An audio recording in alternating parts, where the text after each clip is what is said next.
जर तुम्हाला तहान लागली तर तुम्ही ते पिऊ शकता। जर तुम्हाला भूक लागली तर तुम्ही ते खाऊ शकतात।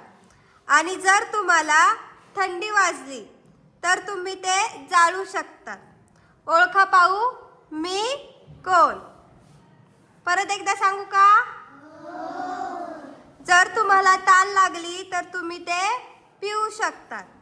जर तुम्हाला भूक लागली तर तुम्ही ते खाऊ शकतात। आणि जर तुम्हाला थंडी वाजली तर तुम्ही ते जाळू शकतात। सांगा पाहू मी कोण? कोण सांगणार कोण आहे याचं? हात वर कर, सांग, क्लॅप करा त्याच्यासाठी।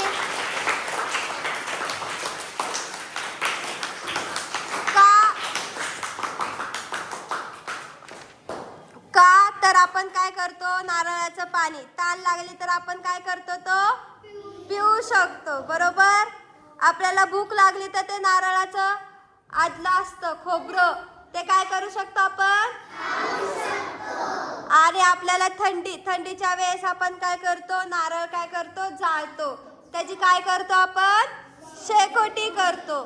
म्हणून काय आपण थंडीच्या वेळेस पण काय करतो? नारळ हे जाळू शकतो। समजलं कोण? छान होतं, अर्थ समजला?